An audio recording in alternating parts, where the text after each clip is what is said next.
Bien.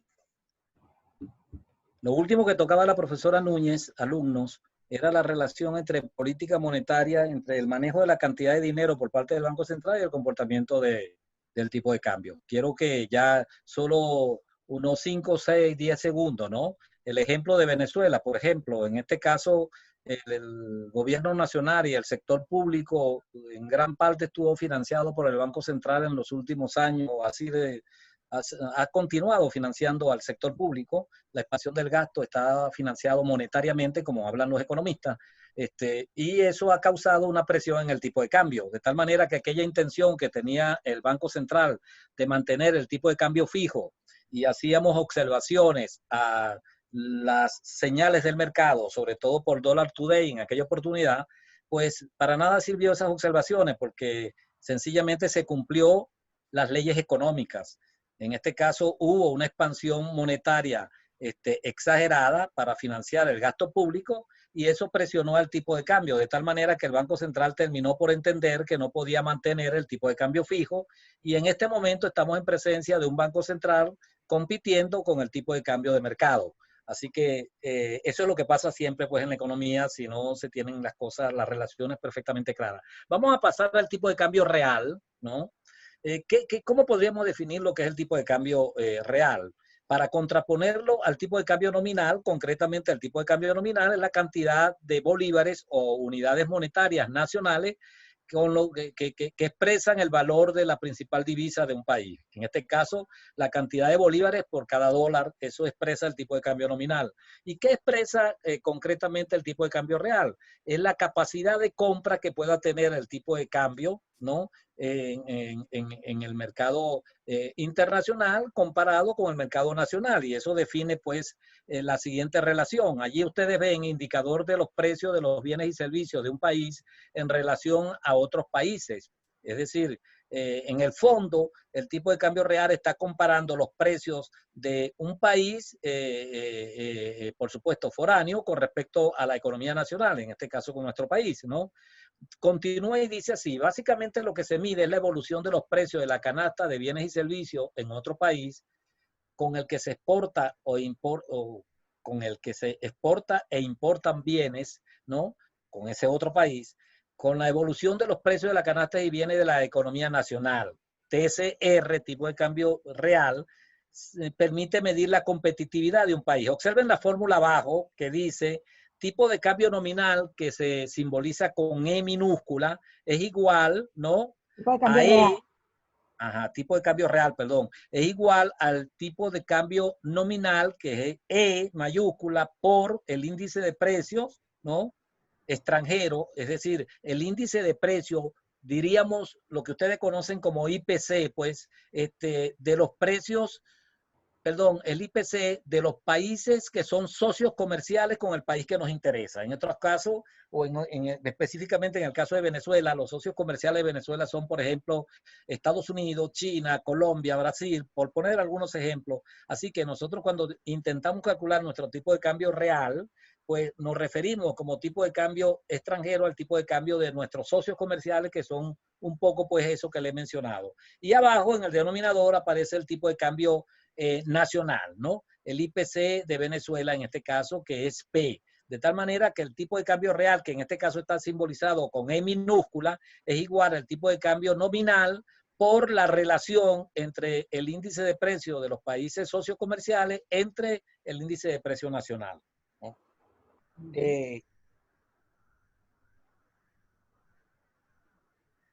El tipo de cambio real mide en cierta forma pues la competitividad de un país con respecto a otro, ¿no? Capacidad para suministrar bienes y servicios igual o más eficiente que sus competidores, ¿no?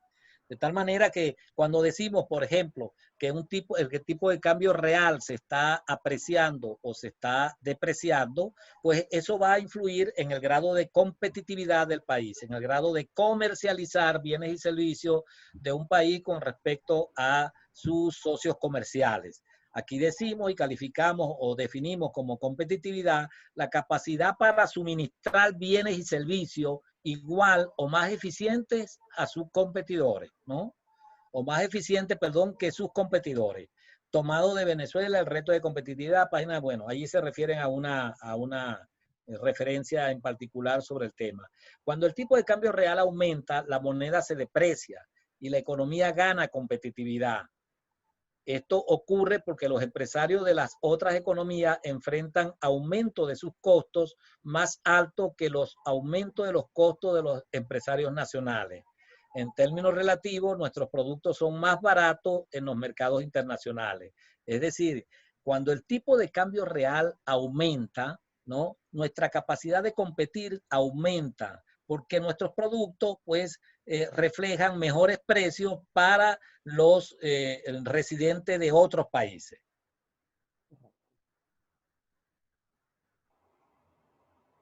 Cuando el tipo de cambio real disminuye, la moneda se aprecia y la economía pierde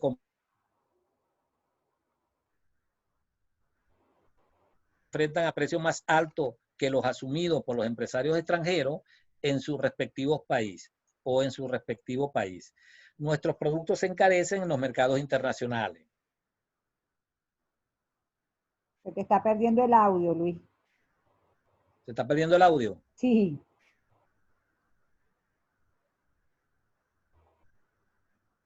Ahorita no ¿Quieres aclarar algo, Belkis? ahorita no estamos escuchando.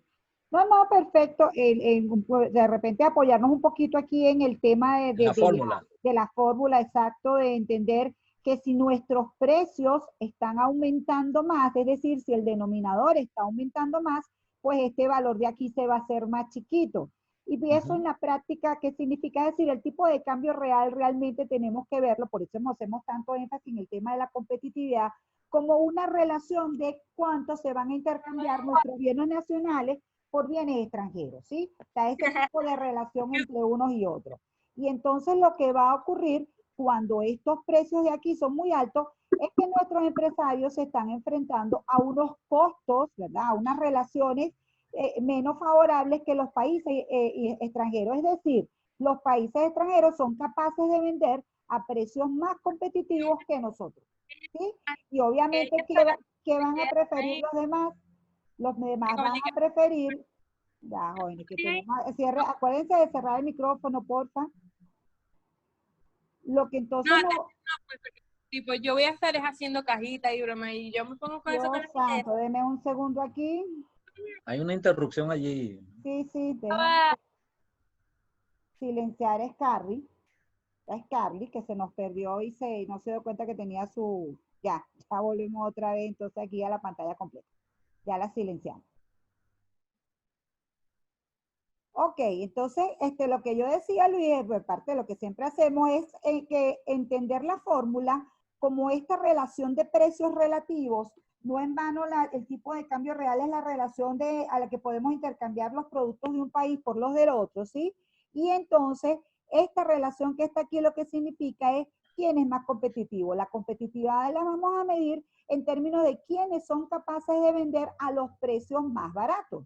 ¿De acuerdo? Porque usted como todo cliente va a apreciar o va a obtener los productos que tengan unos precios más baratos. Si nosotros tenemos que vender, por ejemplo, que podríamos estar vendiendo ahorita el cacao lo estamos vendiendo en los mercados internacionales. Ceteris paribus, como decimos los economistas, la calidad, ¿ok? Si nosotros tenemos que vender el cacao a un precio mucho más alto porque nuestras relaciones de precios y de costo en este país son mucho más altas, entonces en el mercado internacional perdemos competitividad. Y esto se indica con una apreciación del tipo de cambio real. Fíjense que va en la misma tónica que el tipo de cambio nominal, en el sentido de que una apreciación del tipo de cambio nominal significa que se abaratan las importaciones, es más favorable importar. Y una apreciación del tipo de cambio real también significa que nuestros productos pierden competitividad. Por eso es que el término de apreciación tiene que ver con que nosotros podamos obtener más bienes en el extranjero y desde el otro lado que no podamos vender tantos bienes en el extranjero. En cambio, si es al revés, si son nuestros socios comerciales los que tienen que vender a unos precios más altos, nosotros ganamos competitividad. los no residentes de 2 otras economías van a preferir nuestros productos que los de otros países porque nosotros somos capaces de ofrecerlos a unos precios más competitivos. Aquí decimos que hay una depreciación del tipo de cambio real. Como ven otra vez, está consona con la depreciación del tipo de cambio nominal, porque entonces se favorece en todo caso las exportaciones. Y lo último que quería cerrar un poco, como se hace mucho énfasis en el tema de la política económica, recuerden que la política económica lo que quiere es lograr desplazamientos de la demanda agregada, porque siempre que aumente la demanda agregada o el ingreso por el lado del gasto, los productores se van a sentir incentivados a producir más. ¿Okay? Y una variable que desplaza la demanda agregada con respecto al sector externo es el tipo de cambio nominal. ¿Okay? Entonces, siempre que aumente el tipo de cambio nominal, la demanda se desplaza hacia la derecha. Si se disminuye el tipo de cambio real, perdón, se desplaza hacia la derecha, y si disminuye el tipo de cambio real, se desplaza hacia la izquierda. En el caso del tipo de cambio nominal, pues realmente las influencias dentro de la curva de la demanda. Eso como para seguir haciendo un match con lo que es la política fiscal y la política monetaria, en lo cual la política monetaria y la política fiscal generan, si son expansivas, desplazamientos hacia la derecha en señal de aumento de la demanda agregada, y si son políticas contractivas, desplazamiento hacia la izquierda en señal de contracción de la demanda agregada. Entonces, no sé si los alumnos tienen alguna pregunta, ya que hemos visto los dos tipos de cambio nominal y tipo de cambio real, o si se puede pasar a la balanza de pago. Déjame aclararle, Magda, ¿Cómo no? Madalí, Dígame. Belkis, ponme el grafiquito allí de la fórmula. Ajá. Y pasamos a la balanza de pago. No, para completar lo que la profesora Núñez señalaba, si el tipo de cambio nuestro, que estoy señalando acá, que está aquí, ¿no?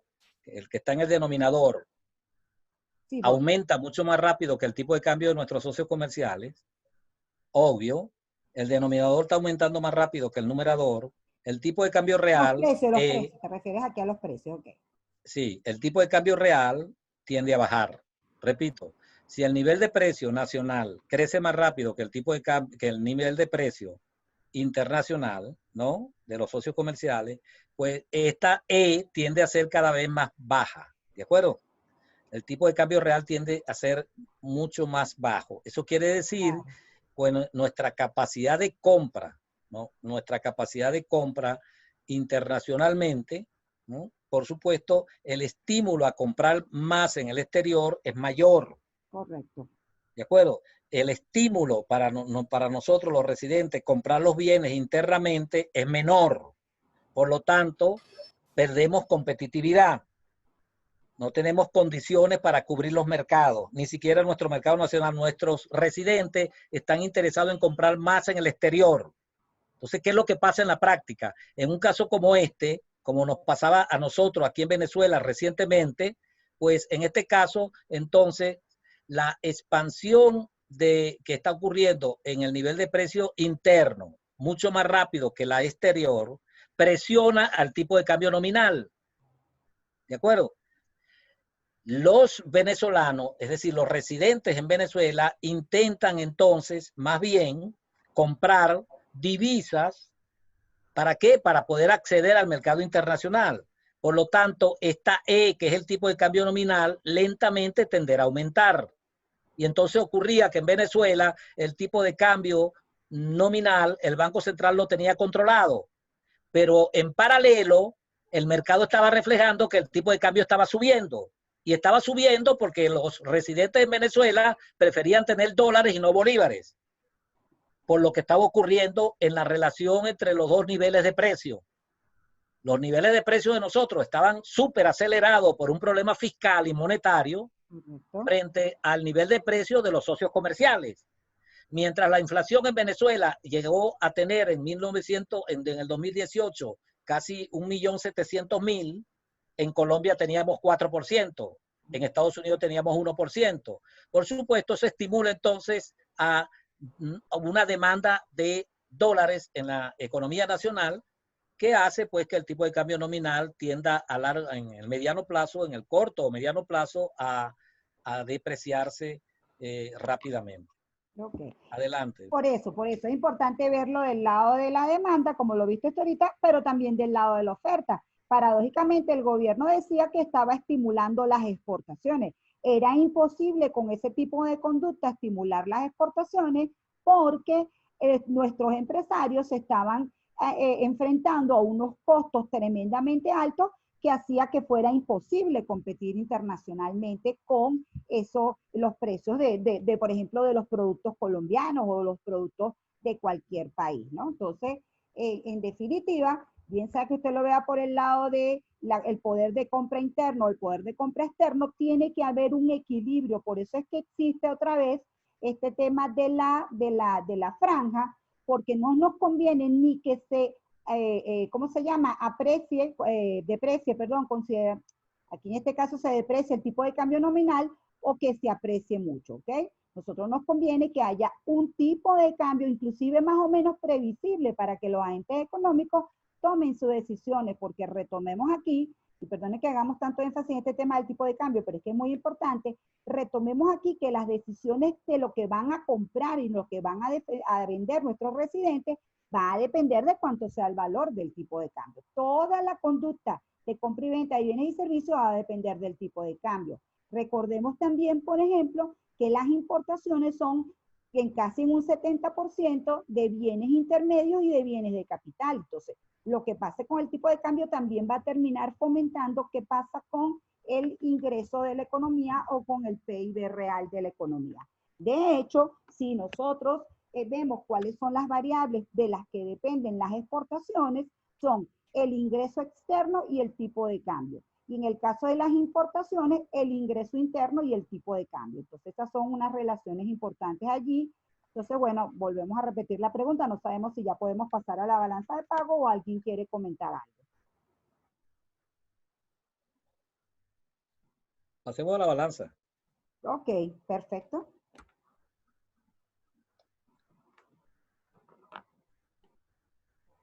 Bueno, queridos alumnos, mire, acá estamos entonces en el tema, quizás el instrumento, como algunos lo llaman, estadístico, o podríamos denominarlo también el agregado macroeconómico madre, ¿no? De la parte externa de la economía, ¿no? Donde se recoge, pues, prácticamente la mayoría de las transacciones, tanto reales como financieras y monetarias, de la economía con el resto del mundo. Se llama balanza de pagos. La balanza de pagos es un sistema contable elaborado por el Fondo Monetario Internacional, ¿no? Por allá en 1941, cuando se crea el Fondo Monetario Internacional, justamente que se crea con el propósito de promover, ¿no?, la estabilidad de los países que comercializaban internacionalmente. En otras palabras, que los países pudieran preservar sus equilibrios macroeconómicos en lo internacional fundamentalmente. Por supuesto, siendo coherente con el equilibrio interno. La balanza de pagos es un sistema contable. Al ser un sistema contable, podríamos decir que es una cuenta nacional. Es una cuenta dentro de la contabilidad nacional, la contabilidad del país, la contabilidad nacional, que incluye la contabilidad del producto, del ingreso, del ahorro, en fin, se incluye también la balanza de pago como la cuenta que recoge, pues, todos los movimientos internacionales entre residentes y no residentes. Este instrumento estadístico permite que todos los países registren bajo una misma metodología las transacciones de los residentes de un país con los residentes del resto del mundo. Es decir, tiene que haber uniformidad en la metodología, incluso en la moneda con la cual se estén registrando los movimientos. La mayoría de los países, por supuesto, se hace con la divisa más importante del globo, como es el dólar, y es necesario para poder, y si no está en dólares, está en euro, está en yen, pues hay que representarla en dólares para poder comparar con el resto del mundo. Las transacciones se refieren a ingresos y gastos.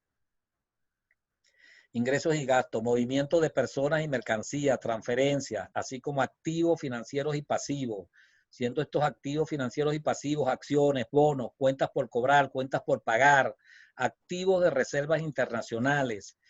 Todo eso se refleja en la balanza de pagos.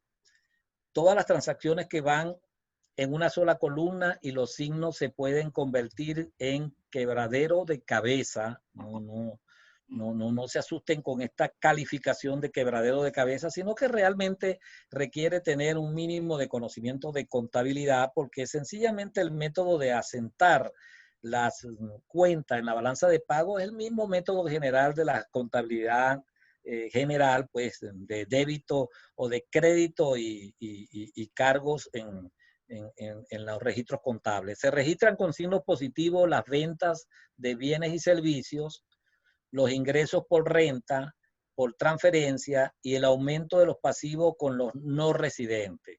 Fíjense que en el fondo, esta parte A todo se refiere a movimientos que representen ingresos para la economía nacional. Se registran con signo positivo las ventas de bienes y servicios, ¿no? Los ingresos por renta, por transferencia y los aumentos de pasivo con los no residentes. Los aumentos de pasivo con no residentes, a pesar de ser un pasivo, representa un ingreso pues para el país al cual nos estemos refiriendo. Correcto. La parte B dice, se registra con signo negativo las compras de bienes y servicios, los pagos por rentas y transferencias, así como las compras de activos financieros a los no residentes, ¿no? Así que, en definitiva, todo ingreso va a estar representado con un signo positivo y todo egreso va a estar representado con un signo negativo, ¿no? Allí, pues, tienen en cierta forma, pues, un resumen de cómo serían las calificaciones de activos y de movimientos de activos y de pasivos en el país que se registran en balanza de pago, ¿no? Cuándo se debita y cuándo se acredita. Los componentes principales de la balanza de pago son, es decir, la estructura de la balanza de pago se presenta de la siguiente manera. Una cuenta corriente, que es quizás la cuenta que llama más la atención en la representación de la balanza de pago, porque representa sencillamente, básicamente, el movimiento de bienes y servicios entre residentes y no residentes. Cuenta corriente de la balanza de pago. La cuenta capital y financiera, los errores y omisiones y las reservas internacionales netas. Estos componentes de la balanza de pago pasamos a continuación pues a tratar de explicarla. Vamos a hacer un momentito. Observen ese cuadro. Para que vean cómo es en el... No, sí, efectivamente, muy bueno que tengamos, no tenemos la cuenta corriente antes, aquí tenemos la cuenta capital y financiera. Aquí está, ¿no? La cuenta corriente, perdón. Aquí está la cuenta corriente. La cuenta corriente, como ven ustedes allí, cuenta corriente de la balanza de pago, observen entre paréntesis millones de dólares USA, allá aparecen dos columnas del año 13 y del año 2018. Observen ustedes la cuenta corriente rápidamente, ustedes ven los datos que le vamos a señalar a continuación, no necesariamente van a ser todos, pero los más importantes. Cuenta corriente aparece en el 2013, 4.604 millones de dólares USA como saldo de la cuenta corriente. Ese saldo de la cuenta corriente se debe a que los saldos en bienes tuvieron en Venezuela en ese año 31.570 como saldo, ¿no? En la cuenta corriente. Y en los saldos de servicio, más abajo, ven ustedes negativo, menos 17.040 y qué, no veo con la flecha, 47 creo que es, ¿no? 41. 41. Bueno, observen ustedes que en la cuenta de abajo está saldo en renta, menos 8.707 y las transferencias corrientes más abajo, los que están en negrilla, menos 1.218. Observen en el interior de cada una de ellas, quizá la más importante, pues los saldos en bienes, ¿no? Que es 31.570 arriba, que dio saldo positivo, que fue lo que permitió que tuviéramos una cuenta corriente positiva ese año de 4.604, se da por lo siguiente, porque las exportaciones sumaron 88.753, un poco más abajo, y las importaciones fueron de menos 57.187. Pero observen ustedes que dentro de las exportaciones, las exportaciones petroleras representaron prácticamente 85 de 88, supongamos, tenemos una diferencia de 3 sería algo así como el 5% de 88, así que aproximadamente las exportaciones petroleras representaron el 95% del total de las exportaciones, ¿no? Ese es el caso de Venezuela para esa época. Las exportaciones no petroleras, donde se incluye todos los bienes producidos en otros sectores, como es el sector minero, sector agrícola, en fin, todo lo demás, 50 millones de bolívares. Esa es otra forma de darnos cuenta que estamos en presencia en un país de corte petrolero, ¿no? Sus exportaciones fundamentalmente son petroleras. Las importaciones fueron de menos 57.187, menos porque se trata de egreso, ¿no? Las importaciones del sector petrolero fueron menos 13.116 y las importaciones no petroleras fueron menos 44.067 millones de dólares. Es decir, este es un país que muchos, como bien lo decía la profesora Núñez, ¿no?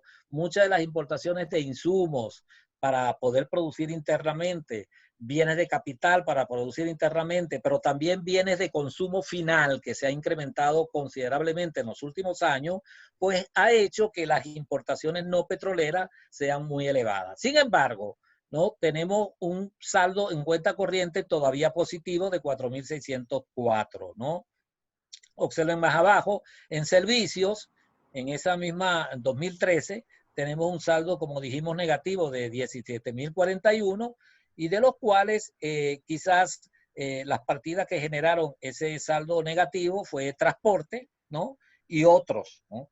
Otros que incluyen una serie de pagos realizados pues, en el mercado internacional por cuestiones de servicio, ¿no?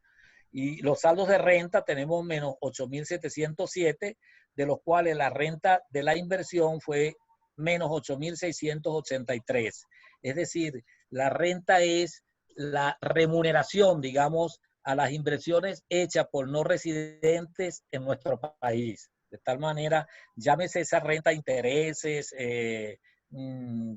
renta misma, cualquier otra calificación que sea un premio o una remuneración por invertir en Venezuela, ¿no? Se pagaron entonces 8.683 millones de bolívares. Repito, esto es rendimientos que obtuvieron o primas que obtuvieron no residentes por invertir en Venezuela. No, acuérdate que también está la parte de los intereses que pagamos nosotros los residentes por endeudamiento con el resto del mundo. O sea, aquí está la parte de los intereses de los servicios de la deuda, ¿ok? Entonces, claro, tiene claro. ese monto ahí alto. Efectivamente, eso ratifica lo que estamos diciendo, porque nuestros acreedores, podríamos llamarlo también inversionistas en nuestros títulos valores, forman portafolio los no residentes con nuestros papeles de deuda y nosotros tenemos que pagar esos intereses. Ahí está incluido esos 8.683 millones que aparecen negativas. Y las transferencias corrientes que fueron menos 1.218, esas transferencias realmente no podemos en este momento especificar porque son casos a veces no, pero sí hay una buena parte de remesas, Luis, y aquí lo importante era que en el 2013, acuérdate que estaba una condición era muy bajo de cambio fijo, y entonces lo que ocurría es que la gente tenía incentivos para decir que daba remesas a alguien en el resto del mundo, ¿te acuerdas? Entonces, porque esto es importante entonces puntualizar que los signos negativos no significan caída, sino significa que aquí lo que está ocurriendo es salida de dinero. Mientras los positivos son entrada de dinero, los negativos son salida de dinero, ¿ok? Entonces aquí... Sí, efectivamente, es muy importante esto. Sí, es muy importante. Lo más importante, por eso eran las transferencias pagadas. Entonces, bueno, sería chévere compararlo aquí con el 2018 porque ya quedan 7 minutos nada más, Luis.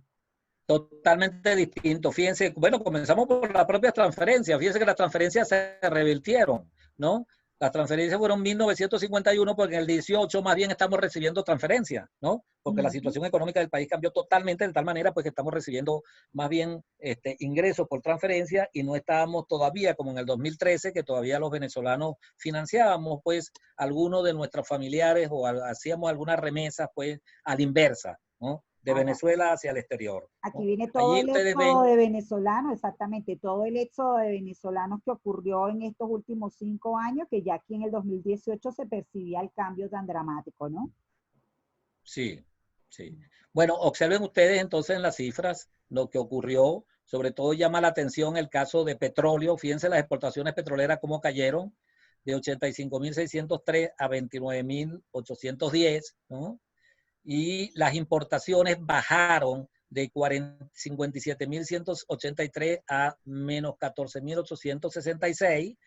Piensen ustedes entonces qué ha pasado con el aparato productivo de Venezuela. En los últimos años el producto ha caído considerablemente y uno de los factores ha sido por las dificultades para proveerse de insumos y de bienes de capital, ¿no? De hecho, las no petroleras, la caída es mucho más dramática. 44.067 quedaron en 5.835. Sí. Si tomamos en Sí. cuenta las no petroleras. Ok, bueno, Bueno, entonces, queridos alumnos, a ver qué... podemos hacerle aquí una reseñita rápida de la cuenta capital y financiera y ya cerramos porque quedan 5 minutos.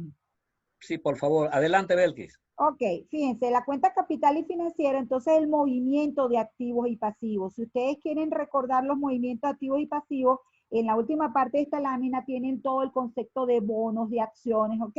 Entonces, aquí una línea general de esto es que en la cuenta capital y financiera vamos a reflejar, repito, los movimientos de activos y pasivos, pero como nos interesa desde el punto de vista de los policy makers o de la política económica, cuáles han sido los tipos de inversión que se realizan, lo hacemos desde la inversión más fija hasta la más volátil, que es la inversión en papeles. Entonces, lo primero que vamos a tener es la inversión directa, porque la inversión directa es inversión de aquellas personas que crean empresas en una economía y que desean entonces formar parte del aparato productivo de esa economía. Por supuesto, vamos a tener inversión en el país, que son los no residentes que crean empresas en esta economía, para lo cual compran acciones que sean más del 10%. En el caso de la inversión en el extranjero, somos nosotros los residentes creando sucursales en otros países. Entonces, esto es muy importante desde el punto de vista de una economía, saber cuánto recibe por inversión extranjera directa, porque esto es lo que genera empleo en esa economía. Luego está la inversión de cartera, que como su nombre lo dice, inversión de cartera o de portafolio, incluye principalmente acciones y bonos. También hay una serie de derivados financieros. Y entonces allí vamos a tener los activos, que son los títulos que nuestros residentes adquieran de deuda o de título de participación, y vamos a tener los pasivos, que son los compromisos que adquieran nuestros residentes. Aquí obviamente también está la emisión ¿cómo se llama?, de deuda que nosotros podamos hacer para que sea adquirida por no residentes y que se va a convertir en un pasivo para esta república. Entonces, están las operaciones de portafolios de acciones y bonos. En la otra inversión, entonces, lo que queremos es colocar todas las operaciones que no son ni inversión directa ni inversión de cartera, y en muchas economías la otra inversión, que suena así como que el resto, no, aquí realmente la otra inversión es donde están el resto de las operaciones importantes de todos los movimientos de activos y pasivos. ¿De qué estamos hablando? Estamos hablando de cuentas de depósitos en los bancos internacionales. Estamos hablando de los créditos que se conceden, de los préstamos. Fíjense que la diferencia entre un bono y un préstamo es que el préstamo es con nombre y apellido. Usted le solicita un préstamo a una persona, en este caso es un pasivo, o usted le toca le otorga un préstamo a una persona, en este caso sería un activo para la economía. Todo se relaciona en dependiendo desde el residente, o sea, lo que es para el residente. Si para el residente es un activo o para el residente es un pasivo, ¿ok? Para saber qué transacciones están aquí. En ese mismo orden de ideas, podemos decir que en Venezuela la cuenta que más se mueve es la cuenta de otra inversión, y que esta es una economía que lamentablemente, generalmente todo ese flujo petrolero que se recibía, la contrapartida de ese flujo petrolero, que al final es lo que es la cuenta capital y financiera, la contrapartida de la cuenta corriente, se reflejaba con un aumento de moneda y depósitos, aunque ya en los últimos años no lo podemos ver tanto como en el principio, pero siempre se generaba. Fíjense, en el año 2013, donde la balanza de pago fue superavitaria, tuvimos una cuenta de moneda de depósitos de 4.025. Eso significa que buena parte de lo que es la generación de ingresos en esta economía se utilizó para adquirir activos financieros externos, ¿ok? Por eso se habla de salida de capitales. Al contrario, en el 2018 ya había cambiado dramáticamente nuestra situación, y entonces, por supuesto, toda esta cuenta tiene menores mucho más pequeños, y ya no es posible aumentar nuestros activos financieros en el exterior. De hecho, hubo que liquidar activos financieros en el exterior. Esto lo hizo el sector público. Recuerde que todas estas operaciones son operaciones del sector público y del sector privado. Finalmente, entonces ya en la cuenta general, y que eso era lo que nos interesaba ver de todos, en la cuenta general vamos a tener que de forma contable tenemos una cuenta que se llama errores y omisiones. ¿Por qué? Porque son las transacciones que no son posibles de registrar ni en la cuenta financiera ni en la cuenta capital. Y también es importante entender que dentro de la cuenta capital y financiera están las cuentas de las reservas internacionales. Ya nos queda un minuto, entonces, bueno, no sé si quieren que nos volvamos a reunir o lo dejemos hasta aquí y hacemos otro contacto después para hablar de la tarea y hablamos del saldo de reservas internacionales, que fue lo último que nos faltó. Entonces, no sé, se pondrán de acuerdo ustedes por WhatsApp si quieren que volvamos a hacer un nuevo contacto o si lo dejamos hasta aquí y se ponen de acuerdo de cuándo nos volvemos a ver. Yo creo que, Belkis, deberíamos entonces al fin de semana hacer un contacto pequeño, ¿no? Para ampliar un poco pues esto de las reservas internacionales, ¿no? Que creo que no Lo dejamos sé hasta qué aquí opinan los entonces. alumnos. Geraldo o Alejandro.